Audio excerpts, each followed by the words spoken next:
Ladies and most gentlemen, today we're going to talk about patch 8.2 and more specifically how the gearing works in Nazjatar. So recently Nazjatar came up on the PTR and it looks absolutely fantastic. They're kind of putting in bits and pieces every now and then. It's not 100% complete. We still don't have a map, but you get a rough idea of how this place works, and that's a whole nother topic for a whole nother video. But what we're going to talk about today is how the gearing works. When the PTR first launched, we did have Mechagon, and in Mechagon you don't really have much gear to obtain. You have a trinket and some rings, and that's pretty much it. So in Nazjatar, you have a whole new currency system.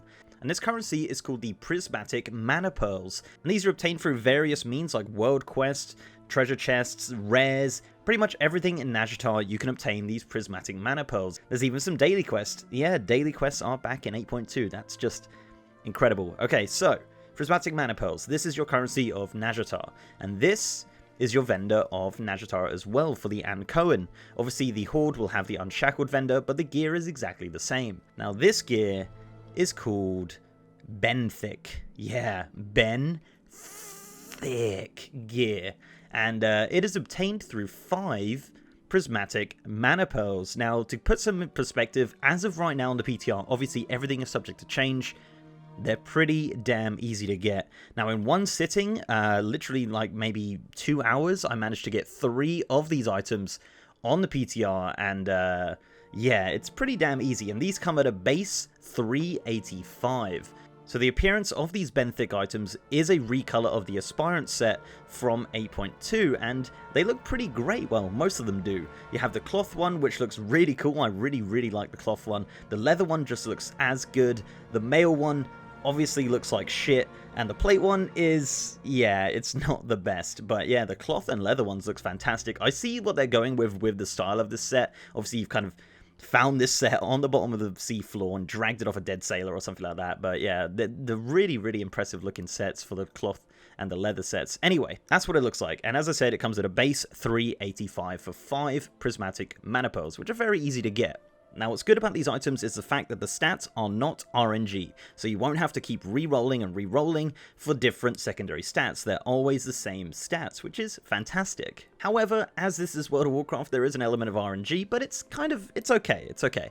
Now, interestingly enough, all of these items have a very unique equip effect, which is relevant to this patch. So, for example, this belt that I got has an equip effect, which has increased damage to apparitions in Nazjatar and the Eternal Palace, which is very specific to this patch, as I said. Now, the guys at Wowhead amazingly have got a full list of the bonuses. There's 3 different categories. There's combat, exploration, and speed. I'm just going to run through them real quick. The combat ones, you have gloves. Shadow damage taken is reduced by 2% while in Nazjatar and the Eternal Palace. You have the waist one, which I just said, with the apparitions. You have the wrist and cloak, which has frost damage taken reduced by 2% in Nazjatar and the Eternal Palace. You have another one for a cloak, which increases the health gained when resurrected by 30% in Nazjatar and the Eternal Palace. That actually sounds pretty great. For exploration, you have another glove one, which has that you're more likely to find strange resources related to Mardivas. I'm not really sure what that is. For legs, you have that you're 5% larger while in Nazjatar and the Eternal Palace. That is super random. Feet, you have your full damage is reduced in Nazjatar and Eternal Palace. You have another cape one here. Gives you access to the Murloc Traders special stocks, which are just like these random Murloc vendors. I don't really know what they sell. You have another cloak one here. You have a chance to loot random fish from creatures in Nazjatar and the Eternal Palace. Again, some of these are a bit random. And then you have speed. You have another leg one, which increases your speed by 56 while in Nazjatar and the Eternal Palace. And then finally, you have wrists, which increases your swim speed while in Nazjatar and the Eternal Palace. Now, as I said, these are very specific to Nazjatar and the Eternal Palace, so next patch they're going to be kind of irrelevant. But I mean, some of them aren't really too game-breaking at all, and it is good that the stats are not RNG.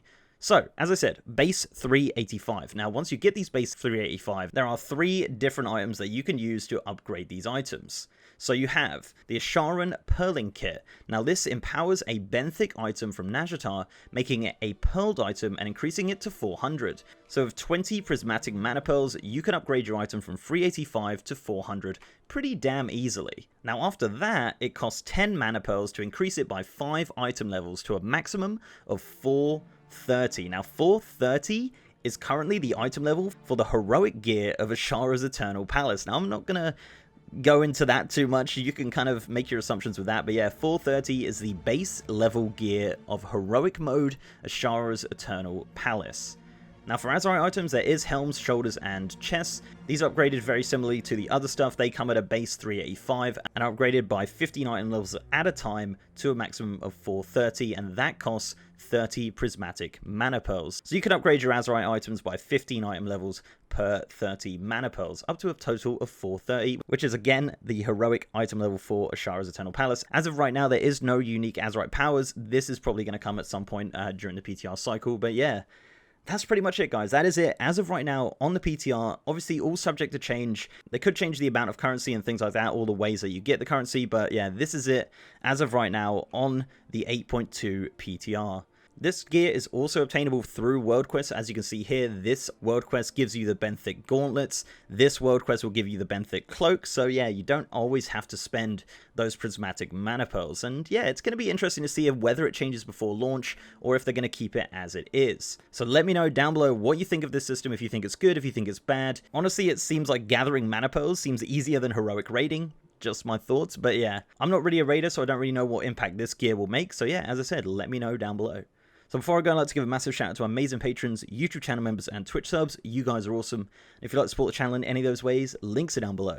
So leave a like on this video, guys, if you liked it, and subscribe if you haven't. Also got a partner Discord channel with over 3,000 members and a merch store over on Streamlabs. And I'm also now streaming on twitch.tv/MrGM. Been doing a lot of PTR stuff. As I said, we gained a couple of these items. We've been kind of working through Nazjatar, working out everything, and kind of figuring out how this zone works, and having a really good time. And you guys have been playing with me too. So if you want to check me out on stream, twitch.tv/MrGM. And with that, guys, I'll see you next time.